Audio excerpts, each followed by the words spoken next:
Hello दोस्तों, online form में आपका स्वागत है। Rajendra Prasad central agriculture university lower divisional clerk और जूनियर अकाउंट क्लर्क का शॉर्ट लिस्ट जारी कर दिया गया दोस्तों। और आपके चैनल ऑनलाइन फार्म पर लगातार मॉक टेस्ट चल रहा है। आज मॉक टेस्ट का 26वां दिन है दोस्तों, और आज लेकर आए हैं सभी प्रश्नों की संपूर्ण व्याख्या सहित हिंदी व्याकरण के 40 प्रश्न और जनरल नॉलेज के 20 प्रश्न। ठीक है दोस्तों, सभी प्रश्न इंपॉर्टेंट है। तो आइए माँ के सपनों को पूरा करने के लिए आ जाते हैं मैदान में। ठीक है दोस्तों, और देखते हैं पहला क्वेश्चन। दोस्तों, आप लोगों ने कल जो है रात को 2000 सब्सक्राइबर पूरे करा दिए। इसके लिए बहुत बहुत thank you thank you thank you.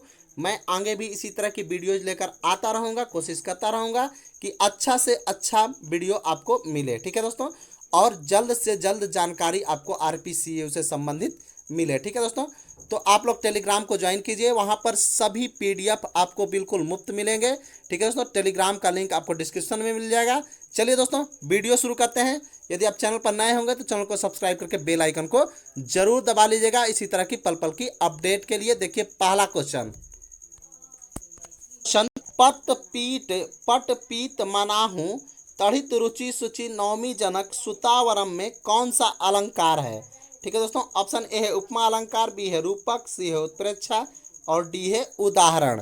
इसका आंसर क्या हो जाएगा दोस्तों?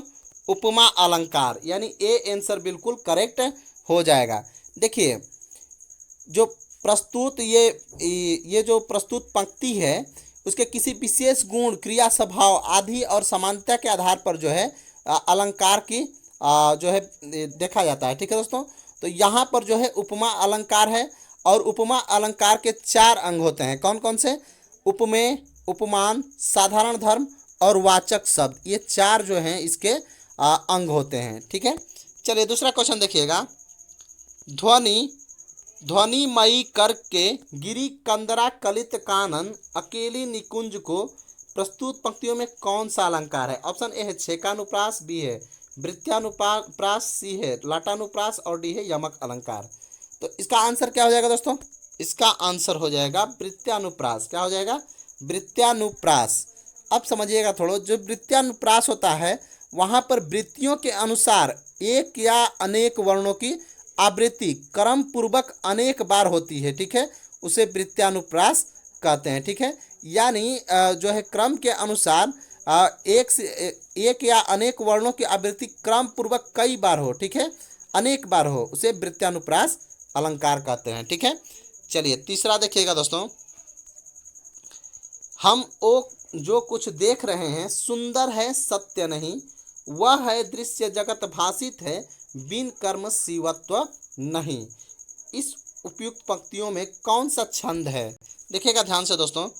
14 मात्राओं की यति से 28 मात्रा वाला मात्रिक छंद, बी है 10 वर्णों की यति से, यहाँ पर यति है, यति से 20 वर्णों वाला वार्णिक छंद, सी है 13 मात्राओं की गति से 26 मात्रा वाला मात्रिक छंद और डी है 15 मात्राओं की यति से, यति है यहाँ पर, यति से 30 मात्रा वाला मात्रिक छंद। तो इसका आंसर क्या हो जाएगा दोस्तों? इसका आंसर हो जाएगा 14 मात्राओं की यति से 28 मात्रा वाला मात्रिक छंद है। ठीक है, चलिए नेक्स्ट क्वेश्चन देखिएगा। वीर आल्हा किस जाति का छंद है? वीर आल्हा जो है किस जाति का छंद है? ऑप्शन ए है वार्णिक, बी है मात्रिक, सी है मुक्त और डी है इनमें से कोई नहीं। तो इसका आंसर क्या हो जाएगा दोस्तों? इसका आंसर हो जाएगा मात्रिक छंद। क्या हो जाएगा? मात्रिक। वीर आल्हा जो है मात्रिक छंद है। ठीक है, अब सुनिएगा। वीर आल्हा सम मात्रिक छंद है। इसके प्रत्येक चरण में 31 मात्राएं होती हैं, यानी कुल 62 मात्राएं होती है। ठीक है, चलिए 5 नंबर देखिएगा दोस्तों। 5 नंबर देखिएगा। केशव कहीं न जाई का कहिए देखत तो रचना विचित्र अति समझी मन रहिए। इस वाक्य में पंक्ति में कौन सा रस है? ऑप्शन ए है रौद्र रस, बी है शांत रस, सी है भयानक रस और डी है अद्भुत रस। इसका आंसर क्या हो जाएगा दोस्तों? इसका आंसर हो जाएगा अद्भुत रस। क्या हो जाएगा? अद्भुत रस। इसका आंसर क्या हो जाएगा? अद्भुत रस। ठीक है, चलिए 5 नंबर के बाद 6 नंबर देखिएगा दोस्तों। हिंदी साहित्य का नौवां रस कौन सा है? ऑप्शन ए है भक्ति रस, बी है वत्सल रस, सी है शांत रस और डी है करुण रस। तो इसका आंसर क्या हो जाएगा? हिंदी साहित्य का जो नौवां रस है, ठीक है, ये जो है इसका आंसर हो जाएगा शांत रस। क्या हो जाएगा?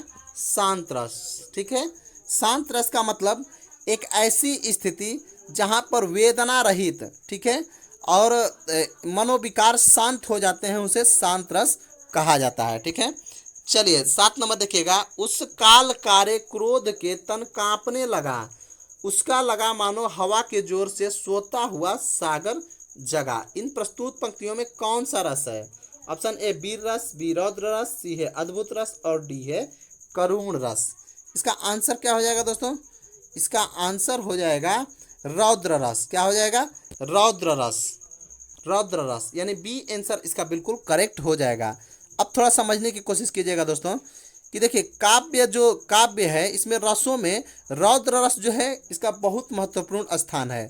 जो है भरत ने नाट्य शास्त्र में श्रृंगार, रौद्र, वीर तथा विभत्स इन 4 रसों को, भरत एक व्यक्ति थे, इन्होंने जो बताया है रस के बारे में बताया। ठीक है, तो ये जो है श्रृंगार, रौद्र, वीर तथा विभत्स इन 4 रसों को प्रधान रस माना है। ठीक है, और सभी रसों की इन्हीं रसों से उत्पत्ति बताए हैं। ठीक है, चलिए 8 नंबर देखिएगा दोस्तों। वाक्य रसात्मक काव्यम किसका कथन है? वाक्य रसात्मक काव्यम किसका कथन है? ऑप्शन ए है विश्वनाथ, बी है राजशेखर, सी है श्रीहर्ष और डी है भाषा। तो इसका आंसर क्या हो जाएगा दोस्तों? विश्वनाथ। क्या हो जाएगा? विश्वनाथ बिल्कुल सही आंसर हो जाएगा। चलिए तो 9 नंबर देखिएगा दोस्तों। निम्नलिखित में कौन सा लक्षणा की शर्तों में शामिल नहीं है? ऑप्शन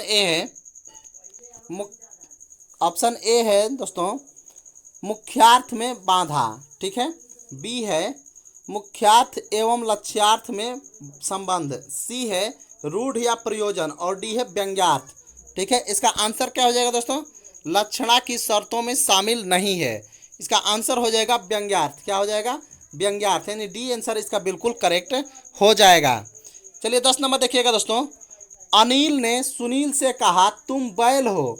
इस वाक्य में प्रयुक्त शब्द बैल में कौन सी शब्द शक्ति है? देखिए शब्द शक्ति के बारे में जो है पिछली वीडियो में कई बार बताए हैं दोस्तों। यदि आप लोगों ने वीडियो नहीं देखा है तो वीडियो जरूर देखिएगा। ठीक है दोस्तों, आप लोगों को वीडियो के लास्ट में जो है आपको वो भी वीडियो मिल जाएगा। ठीक है, चलिए ऑप्शन ए है अविद्या, बी है लक्षणा, सी है व्यंजना, डी है तात्पर्य। तो इसका आंसर क्या हो जाएगा दोस्तों? इसका आंसर हो जाएगा लक्षणा। क्या हो जाएगा? लक्षणा। लक्षणा जो शब्द शक्ति है इसमें बैल जो है उसी शक्ति के अंतर्गत आता है। ठीक है, अनिल ने सुनील से कहा तुम बैल हो, इस वाक्य में प्रयुक्त शब्द बैल में जो है लक्षणा शब्द शक्ति है। चलिए 11 नंबर देखिएगा। अंधा पावे आंखें तो पति आय का अर्थ क्या होगा? ऑप्शन ए सबसे मूल्यवान वस्तु प्राप्त करके प्रसन्न होना, अभिष्ट की प्राप्ति होने पर विश्वास जमना, असंभव की चाह होना, असंभव को संभव कर दिखाना। तो इसका आंसर क्या हो जाएगा दोस्तों? अभीष्ट की प्राप्ति होने पर विश्वास का जमना बिल्कुल सही आंसर हो जाएगा, यानी बी आंसर इसका बिल्कुल करेक्ट हो जाएगा। चलिए 12 नंबर देखिएगा। ऊधो का लेना न माधो का देना का अर्थ क्या है? ऑप्शन ए है अपने काम से काम, बी है भक्ति भाव से दूर रहना, सी है हिसाब साफ रखना, डी है सबसे अलग रहना। तो इसका आंसर क्या हो जाएगा दोस्तों? इसका आंसर हो जाएगा अपने काम से काम रखना। ऊधो का लेना न माधो का देना। चलिए 13 नंबर देखिएगा दोस्तों। गागर में सागर भरना, इसका अर्थ क्या है? ऑप्शन ए है सरस दोहों की रचना करना, बी है मूर्खतापूर्ण कार्य करना, सी है असंभव काम करना और डी है थोड़े शब्दों में अधिक कहना। तो इसका आंसर क्या हो जाएगा दोस्तों? डी आंसर इसका बिल्कुल सही हो जाएगा। थोड़े शब्दों में अधिक कहना, इसी को कहा जाता है गागर को गागर में सागर भरना। ठीक है, देखिए इसको जब प्रयोग करेंगे तो बुद्धिमान व्यक्तियों की एक विशेषता है कि वे गागर में सागर भर लेते हैं। इस तरह वाक्य प्रयोग इसका हो जाएगा। ठीक है दोस्तों, चलिए 14 नंबर देखिएगा। 14 नंबर है कि चादर के बाहर पैर पसारना, इसका अर्थ क्या है? ऑप्शन ए है आराम की नींद सोना, बी है बढ़ा चढ़ाकर बातें करना, सी है आत्म प्रशंसा करना और डी है क्षमता से अधिक व्यय करना। तो चादर के बाहर पैर पसारना, इसका आंसर हो जाएगा दोस्तों क्षमता से अधिक व्यय करना। ठीक है, चलिए अगला क्वेश्चन देखिएगा 15 नंबर। वाक्य के अशुद्ध भाग का चयन करें। मेरी समझ में अभी तक यही नहीं आया कि इस बात का मेरे से क्या संबंध है। ऑप्शन ए है मेरी समझ में, बी अभी तक यही नहीं आया, सी कि इस बात का, और डी मेरे से क्या संबंध है। तो इसका आंसर क्या हो जाएगा दोस्तों, इसका आंसर हो जाएगा मेरे से क्या संबंध है। यह जो है वाक्य का अशुद्ध भाग है। चलिए 16 नंबर देखिएगा दोस्तों। वाक्य के अशुद्ध भाग का चयन करना है। मैं कुछ का कुछ लिख दिया। मैं यहाँ से है दोस्तों, मैं कुछ का कुछ लिख दिया। ऑप्शन ए है मैं, बी है कुछ का कुछ, सी है लिख दिया, और डी है कोई त्रुटि नहीं है।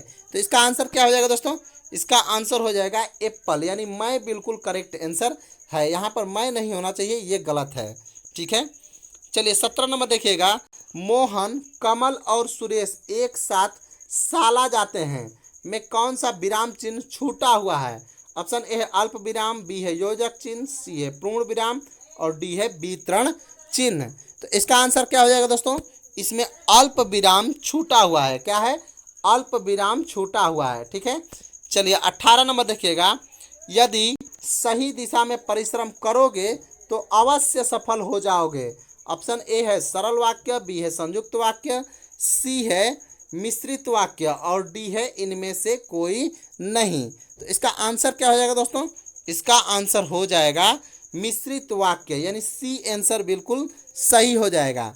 अब देखिएगा, जिस वाक्य में एक से अधिक वाक्य मिले हैं किंतु एक प्रधान उपवाक्य और शेष आश्रित उपवाक्य हैं, उन्हें मिश्रित वाक्य कहा जाता है।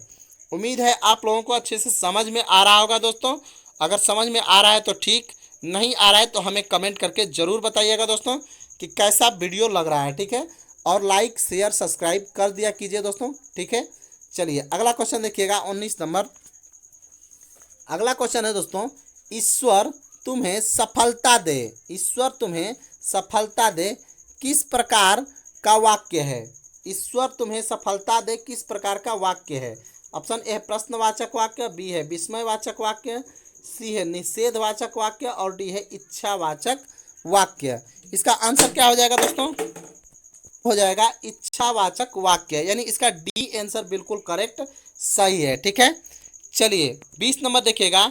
संतोष से बढ़कर सुख नहीं है। ऑप्शन ए है मिश्र वाक्य, बी है सरल वाक्य, सी है संयुक्त वाक्य, और डी है इनमें से कोई नहीं। तो इसका आंसर क्या हो जाएगा दोस्तों, इसका आंसर हो जाएगा सरल वाक्य। क्या हो जाएगा, सरल वाक्य। संतोष से बढ़कर सुख नहीं है।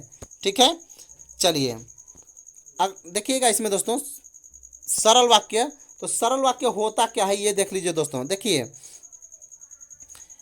ऐसा वाक्य जिसमें कहीं एक ही क्रिया एवं एक ही कर्ता हो, या जिस वाक्य में एक ही उद्देश्य और एक ही विधेय होता है, सरल वाक्य कहलाता है। ठीक है, चलिए 21 नंबर देखिएगा।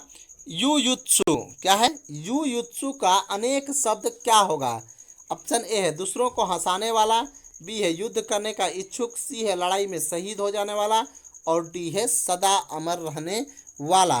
तो इसका आंसर क्या हो जाएगा दोस्तों, इसका आंसर बी बिल्कुल सही हो जाएगा, युद्ध का इच्छुक, युद्ध करने का इच्छुक। ठीक है दोस्तों, चलिए नेक्स्ट क्वेश्चन देखिएगा। अंकेक्षण के लिए अनेक शब्द क्या होगा। अंकेक्षण के लिए अनेक शब्द क्या होगा। तो ऑप्शन ए है आय व्यय के आंकड़ों की जांच करने वाला, अंगरक्षकों के क्रम निर्धारित करने वाला, अंकों के साथ खेलने वाला, और डी है गणना करने वाला। तो इसका आंसर क्या हो जाएगा दोस्तों, इसका आंसर हो जाएगा आय व्यय के आंकड़ों की जांच करने वाला, यानी ए आंसर बिल्कुल सही हो जाएगा। ठीक है, चलिए 23 नंबर देखिएगा दोस्तों। अगला देखिएगा, निम्नलिखित में से बताइए कि नवीन विकसित ध्वनियाँ कौन सी हैं। निम्नलिखित में से बताइए कि नवीन विकसित ध्वनियाँ कौन सी है। ऑप्शन ए है ख ग, बी है उ, सी है ए ओ, और डी है स और स। तो इसका आंसर क्या हो जाएगा दोस्तों, नवीन विकसित ध्वनियाँ ख और ग है। क्या है? ख और ग, यानी ए आंसर इसका बिल्कुल सही है, करेक्ट है। चलिए नेक्स्ट क्वेश्चन देखिएगा 24 नंबर। निम्न में से कौन सा पक्ष स्वर है? पस इस तरह होता है दोस्तों, पक्ष स्वर। तो इनमें से कौन पक्ष स्वर है? ऑप्शन ए है आ, बी है ई, सी है ज, डी है ढ। तो इसका आंसर क्या हो जाएगा दोस्तों? पक्ष स्वर जैसे है आ। क्या है? आ। अब देखिए पक्ष स्वर होता कौन कौन सा है, यानी इसका आंसर आ हो जाएगा, एप्पल हो जाएगा। देखिए पक्ष स्वर जो है आ, उ, मतलब छोटा उ, बड़ा उ, ओ, औ, सब क्या होते हैं? पक्ष स्वर होते हैं। ठीक है। चलिए 25 नंबर देखिएगा। निम्न में से कंठ ध्वनियाँ कौन है? कंठ ध्वनियाँ। ऑप्शन ए है क ख, बी है य र, सी है च छ, डी है ट और न। तो इसका आंसर क्या हो जाएगा दोस्तों? इसका आंसर हो जाएगा क ख, यानी कवर के जो भी वर्ण होते हैं कंठ ध्वनियाँ होते हैं। ठीक है, तो ये याद रखिएगा। चलिए 26 नंबर देखिएगा दोस्तों। मनुष्य को यहाँ पर गलत लिखा गया है दोस्तों, इसको सुधार लीजिएगा। पर मुखापेक्षी बनना चाहिए। ठीक है। ऑप्शन ए है परमुखापेक्षी, सी है परमुखापेक्षी और डी है परमुखपेक्षी। तो इसका आंसर क्या हो जाएगा? परमुखापेक्षी ही इसका सही आंसर है। चलिए नेक्स्ट क्वेश्चन है। प्रत्येक कथन का एक सदर्भ होता है। सदर्भ होता है, इसमें सही शब्द बताना है सदर्भ का। ठीक है। ऑप्शन ए है संदर्भ, बी है संदर्भ, सी है संदर्भ और डी है संदर्भ। तो इसका आंसर क्या हो जाएगा? संदर्भ, यानी सी आंसर इसका बिल्कुल सही आंसर हो जाएगा। चलिए 28 नंबर देखिएगा दोस्तों। निरोग में प्रयुक्त संधि कौन सी है? ऑप्शन ए है स्वर संधि, बी है व्यंजन संधि, सी है विसर्ग संधि और डी है इनमें से कोई नहीं। तो इसका आंसर क्या हो जाएगा दोस्तों? सी, यानी विसर्ग संधि बिल्कुल सही है। निह धन रोग, निरोग। अब देखिएगा दोस्तों विसर्ग संधि होता क्या है? तो विसर्ग संधि जो है स्वर के साथ, विसर्ग का जब स्वर के साथ मेल होने पर विसर्ग संधि होता है। जैसे दुधन चरित्र, दुष्चरित्र, निधन छल, निश्छल, निधन रोग, निरोग, ये सारे क्या हैं? विसर्ग संधि है। चलिए नेक्स्ट क्वेश्चन देखिएगा दोस्तों। देखिए दोस्तों, वातानुकूलन का सही संधि विच्छेद क्या होगा? ऑप्शन ए है वात धन अनुकूल, बी है वात धन अनुल, सी है वात धन कुल और डी है वताकु धन ल। ठीक है, तो इसका आंसर क्या हो जाएगा दोस्तों? एप्पल। वात धन अनुकूल, वातानुकूलन का सही संधि विच्छेद वात धन अनुकूल होता है। चलिए 30 नंबर देखिएगा। उच्च श्वास। ठीक है, उच्छ्वास का सही संधि विच्छेद क्या हो जाएगा? ऑप्शन ए है उच्च धन श्वास, बी है उत धन श्वास, सी है उत धन श्वास और डी है उच्च धन वास। इसका आंसर क्या हो जाएगा दोस्तों? इसका आंसर हो जाएगा उत धन श्वास, यानी बी आंसर इसका बिल्कुल करेक्ट है, उच्च श्वास। ठीक है दोस्तों, अब देखिएगा यह क्या है? एक व्यंजन संधि है और व्यंजन संधि में संधि के समय यदि त के बाद स आए तो त च में बदल जाता है। तलाव्य स के बाद, यदि तलाव्य स के बाद छ आए, तलाव्य स जो है यानी तलाव्य स जो है छ में परिवर्तित हो जाता है इसमें। ठीक है, तो इस तरह इसमें बदलाव होता है। ठीक है, चलिए 31 नंबर देखिएगा। धुंधला शब्द में प्रयुक्त उपसर्ग कौन सा है दोस्तों? तो ऑप्शन ए है धू, बी है धुंध, सी है ला, डी इनमें से कोई नहीं। तो इसका आंसर क्या हो जाएगा दोस्तों? ला। क्या हो जाएगा? ला। धुंधला शब्द में ला उपसर्ग है। अब उपसर्ग और विलोम के बारे में आप लोगों को बता चुके हैं दोस्तों। उपसर्ग क्या होता है? उपसर्ग जो होता है वह किसी भी शब्द के आगे लगकर और उसके जो है अर्थ में परिवर्तन ला देता है। एक सेकंड दोस्तों, यहाँ पर प्रत्यय यहाँ पर है दोस्तों। प्रत्यय जो है किसी भी शब्द के अंत में लगकर इसके जो है अर्थ में परिवर्तन ला देता है। तो यहाँ पर धुंधला जो है देखिए ला अंत में लगा है, मैं थोड़ा ध्यान नहीं दिया दोस्तों, देखा यहाँ पर जो है धुंध जो है उपसर्ग हो सकता है, ला जो है प्रत्यय है। ठीक है, तो इसका आंसर क्या है? ला। ठीक है, इसको देख लीजिएगा दोस्तों थोड़ा सा। चलिए 32 नंबर। औनत शब्द में प्रयुक्त उपसर्ग है। अवनत शब्द में प्रयुक्त उपसर्ग कौन सा है? ऑप्शन ए है नत, बी है अ, सी है औ और डी है अवन। ठीक है, तो इसका आंसर क्या हो जाएगा दोस्तों? अवनत शब्द में उपसर्ग, देखिए यहाँ पर उपसर्ग है दोस्तों, मैं वहाँ पर थोड़ा कंफ्यूज कर गया, क्वेश्चन ऊपर चला गया था और नीचे ऑप्शन था। ठीक है, तो उसको थोड़ा देख लीजिएगा। ठीक है, देखिए उपसर्ग क्या होता है दोस्तों? उपसर्ग जो है किसी शब्द के पहले लगकर और उसके अर्थ में क्या होता है? परिवर्तन ला देता है, उसे होता है, उसे कहते हैं उपसर्ग। ठीक है, तो यहाँ पर देखिए अवनत में अव जो है उपसर्ग है, अव क्या है?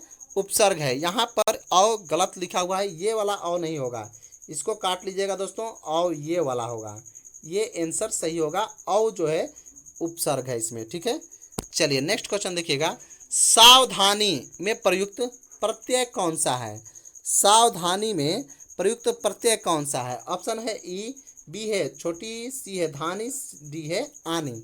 तो सावधानी में जो प्रयुक्त प्रत्यय है वह आनी प्रत्यय है। क्या है? आनी प्रत्यय है। क्या है? आनी प्रत्यय है। तो सावधानी आनी प्रत्यय से और भी कौन कौन से शब्द बनते हैं दोस्तों?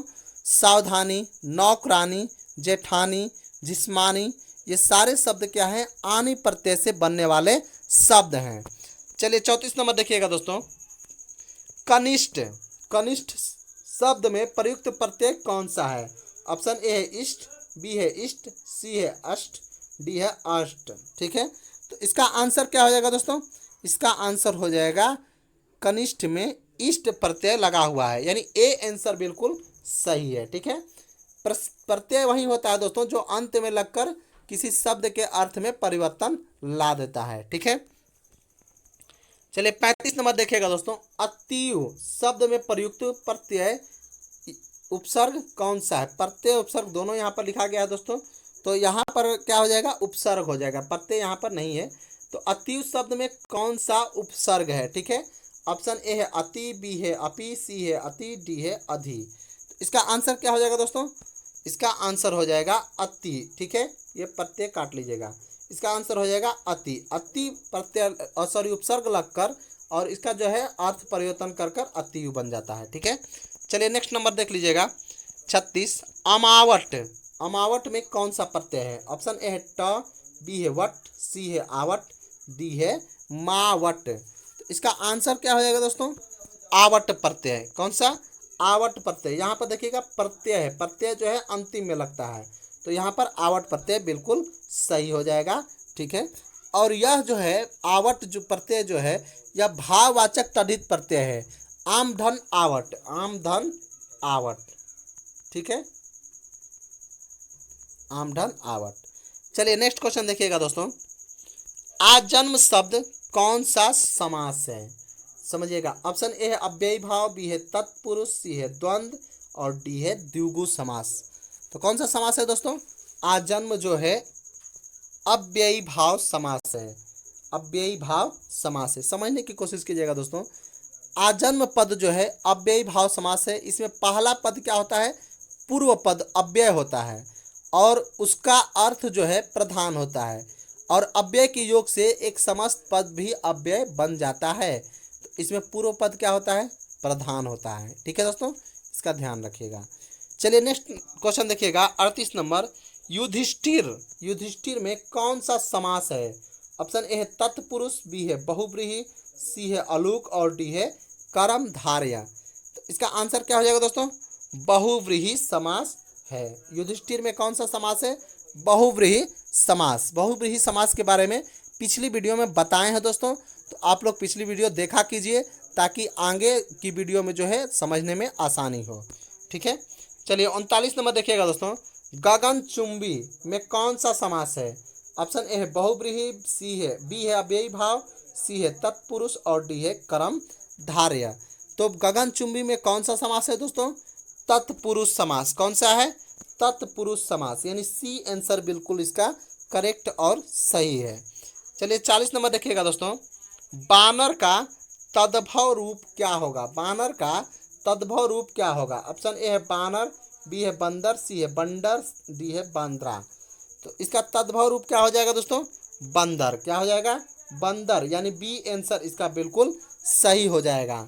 ठीक है दोस्तों, अब 41 नंबर देखिएगा दोस्तों, निम्न में से कौन सा तत्सम है? ठीक है, ऑप्शन ए है उद्गम, बी है खेत, सी है कोट, डी है अजीब। तो इसका आंसर क्या हो जाएगा दोस्तों? उद्गम जो है इसमें तत्सम शब्द है। क्या है? उद्गम जो है तत्सम शब्द है। ठीक है दोस्तों, चलिए 42 नंबर देखिएगा दोस्तों। चलिए 41 नंबर देखिएगा दोस्तों। अरब जगत का प्रथम परमाणु ऊर्जा संयंत्र कहाँ स्थापित किया गया है? ऑप्शन ए है बारका, बी है शारजाह, सी है अबू धाबी, डी है बगदाद। तो इसका आंसर क्या हो जाएगा दोस्तों? एप्पल हो जाएगा। बारकाह में जो है प्रथम परमाणु संयंत्र अरब जगत का स्थापित किया गया है। चलिए 42 नंबर देखिएगा। जुलाई 2020 में किस देश को विश्व व्यापार संगठन में पर्यवेक्षक का दर्जा दिया गया? ऑप्शन ए है तुर्की, बी है स्वीडन, सी है तुर्कमेनिस्तान, डी है भारत। तो इसका आंसर क्या हो जाएगा दोस्तों 42 का? इसका हो जाएगा तुर्कमेनिस्तान में जो है विश्व व्यापार संगठन ने तुर्कमेनिस्तान को पर्यवेक्षक का दर्जा दिया है जुलाई 2020 में। चलिए 43 नंबर देखिएगा। खुला आकाश संधि में कौन से देश ने अलग होने का निर्णय लिया है? ऑप्शन ए है अमेरिका, बी है चीन, सी है यूनाइटेड किंगडम और डी है भारत। तो इसका आंसर क्या हो जाएगा दोस्तों? अमेरिका। क्या हो जाएगा? अमेरिका बिल्कुल सही आंसर हो जाएगा। चलिए 44 नंबर देखिएगा। भारत का पहला टायर पार्क किस राज्य में प्रस्तावित है? ऑप्शन ए है उत्तराखंड, बी है गुजरात, सी है पश्चिम बंगाल और डी है कर्नाटक। तो इसका आंसर क्या हो जाएगा दोस्तों 44 का? इसका आंसर हो जाएगा सी, यानी पश्चिम बंगाल बिल्कुल सही है। भारत का पहला टायर पार्क पश्चिम बंगाल में प्रस्तावित है। ठीक है, चलिए नेक्स्ट क्वेश्चन देखिएगा। सितंबर 2020 में इंद्र के नाम से भारत ने किस देश के साथ सैन्य अभ्यास शुरू किया है? ऑप्शन ए है अमेरिका, बी है जापान, सी है रूस और डी है वियतनाम। तो इसका आंसर क्या हो जाएगा दोस्तों? इसका आंसर हो जाएगा इंद्र के नाम से भारत ने सैन्य अभ्यास रूस के साथ किया है। ठीक है, चलिए 46 नंबर देखिएगा। ऑस्कर पुरस्कार 2020 में सर्वश्रेष्ठ लघु फिल्म लाइव एक्शन का पुरस्कार किस फिल्म को प्राप्त हुआ है? ऑप्शन ए है ब्रदरहुड, बी है हनीलैंड, सी है फॉर्समा और डी है जोकर। तो इसका आंसर क्या हो जाएगा दोस्तों? एप्पल, यानी ब्रदरहुड इसका बिल्कुल सही आंसर हो जाएगा। चलिए 46 नंबर देखिएगा दोस्तों। 47 नंबर। कोपा कप 2019 का विजेता कौन रहा है? ऑप्शन ए है अर्जेंटीना, बी है ब्राजील, सी है उरुग्वे और डी है चिली। इसका आंसर क्या हो जाएगा दोस्तों? ब्राजील। कोपा कप 2019 का विजेता ब्राजील रहा है, यानी बी आंसर इसका बिल्कुल करेक्ट है। चलिए 48 देखिएगा। मूर्ति देवी पुरस्कार 2019 किसे प्राप्त हुआ है? Option A Vishwanath Tiwari, B है मूर्ति देवी, सी है सरला देवी और डी है उर्मिला सिंह। तो इसका आंसर क्या हो जाएगा दोस्तों? इसका आंसर हो जाएगा एप्पल, यानी विश्वनाथ तिवारी बिल्कुल सही आंसर हो जाएगा। चलिए 49 नंबर देखिएगा दोस्तों। गांधी सोलर पार्क और गांधी पीस गार्डन की स्थापना कहाँ की गई है? ऑप्शन ए है वाशिंगटन डीसी, बी है न्यूयॉर्क, सी है शिकागो, डी है मोतीहारी। तो इसका आंसर क्या हो जाएगा दोस्तों? इसका आंसर हो जाएगा गांधी सोलर पार्क और गांधी पीस गार्डन की स्थापना न्यूयॉर्क में की गई है, यानी बी आंसर बिल्कुल सही है। चलिए नेक्स्ट क्वेश्चन देखिएगा 50 नंबर। भारत 2025 संबंधों में निवेश शीर्षक से भारत और किस देश ने दस्तावेज जारी किए हैं? ऑप्शन ए है रूस, बी है न्यूजीलैंड, सी है अमेरिका और डी है जापान। तो इसका आंसर क्या हो जाएगा दोस्तों? 50 का आंसर हो जाएगा न्यूजीलैंड। क्या हो जाएगा? न्यूजीलैंड। भारत 2025 संबंधों में निवेश शीर्षक से न्यूजीलैंड ने न्यूजीलैंड और भारत ने दस्तावेज जारी किया है। 51 नंबर देखिएगा दोस्तों। आसियान की बैठक संपन्न हुई है, यानी आसियान की बैठक कहाँ पर संपन्न हुई है? ऑप्शन ए है वियतनाम, बी है फिलीपींस, सी है थाईलैंड और डी है सिंगापुर। इसका आंसर क्या हो जाएगा दोस्तों? एप्पल, यानी वियतनाम में जो है आसियान की बैठक संपन्न हुई है। चलिए 52 नंबर देखिएगा। किस देश के राष्ट्रपति की भारत यात्रा फरवरी 2020 में संपन्न हुई? ऑप्शन ए है ब्राजील, बी है वियतनाम, सी है पुर्तगाल, डी है तुर्की। तो इसका आंसर क्या हो जाएगा 52 का दोस्तों? इसका आंसर हो जाएगा पुर्तगाल। पुर्तगाल जो है भारत यात्रा, पुर्तगाल के राष्ट्रपति ने भारत यात्रा 2020 में संपन्न की। ठीक है, चलिए 53 नंबर देखिएगा दोस्तों। महात्मा गांधी ने किसे आजाद शत्रु के नाम से संबोधित किया था? ऑप्शन ए है जवाहरलाल नेहरू, बी है चक्रवर्ती राजगोपालचारी, सी है सरदार वल्लभ भाई पटेल और डी है डॉक्टर राजेंद्र प्रसाद। इसका आंसर क्या हो जाएगा दोस्तों? इसका आंसर डी हो जाएगा, यानी डॉक्टर राजेंद्र प्रसाद बिल्कुल सही आंसर हो जाएगा। डी आंसर बिल्कुल सही हो जाएगा। चलिए 54 नंबर देखिएगा दोस्तों। त्राई, त्राई से क्या तात्पर्य है? ऑप्शन ए है धर्म, संघ व बुद्ध से, बी है जैन धर्म का त्रिरत्न से, सी है 3 वेदों से, और डी है हिंदू धर्म के 3 देवताओं से। तो इसका आंसर क्या हो जाएगा दोस्तों? इसका आंसर हो जाएगा 3 वेदों से। त्रयी से क्या संबंध है? 3 वेदों से त्रयी का तात्पर्य होता है। ठीक है, चलिए 55 नंबर देखिएगा। बौद्ध धर्म का बोधि वृक्ष जो है अपने वंश के किस पीढ़ी का है? ऑप्शन ए तृतीय, बी है चतुर्थ, सी है पंचम, और डी ऑप्शन ही नहीं है। ठीक है, तो इसका आंसर क्या हो जाएगा दोस्तों? चतुर्थ पीढ़ी। किस पीढ़ी का है? चतुर्थ पीढ़ी का है। बी आंसर बिल्कुल इसका करेक्ट हो जाएगा। चलिए 56 नंबर देखिएगा। किन शासकों ने गिरनार की सुदर्शन झील का निर्माण एवं मरम्मत करवाया था? Option A Chandragupta Maurya, B है रुद्रदामन, सी है स्कंदगुप्त, और डी है यह सभी। तो इसका आंसर क्या हो जाएगा दोस्तों? सभी ने। सुदर्शन झील का जो है निर्माण और मरम्मत स्कंदगुप्त, रुद्रदामन और चंद्रगुप्त मौर्य ने सभी ने करवाया था। डी आंसर इसका बिल्कुल करेक्ट हो जाएगा। चलिए 57 नंबर देखिएगा। सौंदर्यानंद किसकी रचना है? ऑप्शन ए है अश्वघोष की, बी है बाणभट्ट की, सी है भवभूति की, और डी है भास की। तो इसका आंसर क्या हो जाएगा दोस्तों? इसका आंसर हो जाएगा अश्वघोष की। सौंदर्यानंद जो है अश्वघोष की रचना है। ठीक है, 58 नंबर देखिएगा दोस्तों। काव्य लेखन में किसे हिंदुस्तानी शैली का जन्मदाता माना जाता है? ऑप्शन ए है रहीम, बी है अमीर खुसरो, सी है जियाउद्दीन बर्नी, और डी है अबुल फजल। तो इसका आंसर क्या हो जाएगा दोस्तों? इसका आंसर हो जाएगा काव्य लेखन में हिंदुस्तानी शैली का जन्मदाता अमीर खुसरो को माना जाता है। किसको? अमीर खुसरो को। ठीक है, चलिए 59 नंबर देखिएगा दोस्तों। अणुव्रत, अणुव्रत सिद्धांत का प्रतिपादक कौन था? ऑप्शन ए है बौद्ध धर्म, बी है भागवत धर्म, सी है जैन धर्म, और डी है आजीवक धर्म। तो इसका आंसर क्या हो जाएगा दोस्तों? 59 का आंसर हो जाएगा जैन धर्म। अणुव्रत सिद्धांत के प्रतिपादक कौन थे? जैन धर्म के। ठीक है, चलिए 60 नंबर देखिएगा दोस्तों। प्राचीन स्मारक संरक्षण अधिनियम किसके काल में लाया गया था? ऑप्शन ए है वारेन हेस्टिंगस, बी है कर्जन, सी है वेलेस्ली, और डी है बेंटिंग। ठीक है, इसका आंसर क्या हो जाएगा दोस्तों? इसका आंसर हो जाएगा वेलेस्ली। क्या हो जाएगा? वेलेस्ली, यानी सी आंसर बिल्कुल सही हो जाएगा। अगला देखिएगा दोस्तों 61 नंबर। निम्नांकित में से किसे भारतीय अशांति का जनक कहा जाता है?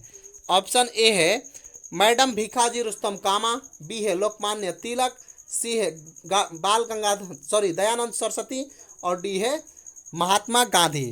तो इसका आंसर क्या हो जाएगा दोस्तों?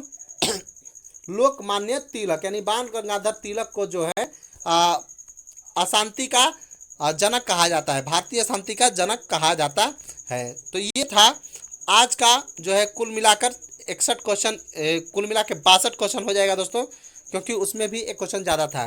तो कुल आज 62 क्वेश्चन है। और इसके बाद देखिए मैंने जो है यहाँ पर आंसर नहीं दिया है। आंसर जो है आपको टेलीग्राम के लिंक में चले जाइएगा, टेलीग्राम ज्वाइन कर लीजिएगा, और टेलीग्राम का लिंक आपको डिस्क्रिप्शन में मिल जाएगा। वहाँ पर आपको सारा PDF और ये देखिए आंसर जो तैयार है सारा आपको मिलेगा। ठीक है दोस्तों, तो चलिए आज के लिए इतना ही रखते हैं। कल जो है वीडियो नहीं आ पाया था दोस्तों, क्योंकि थोड़ा सा लेट हो गया कल PDF बनाने में। ठीक है, तो उसके लिए हमको माफ़ कर दीजिएगा दोस्तों, और आपको जो है आगे इसी तरह की और भी वीडियोज आते रहेंगे। चलिए आज के लिए इतना ही, फिर मिलेंगे एक नई वीडियो में एक नई सोच के साथ। तब तक के लिए धन्यवाद। खुश रहिए, अच्छे से रहिए, घर पर रहिए। ठीक है, चलिए, थैंक यू।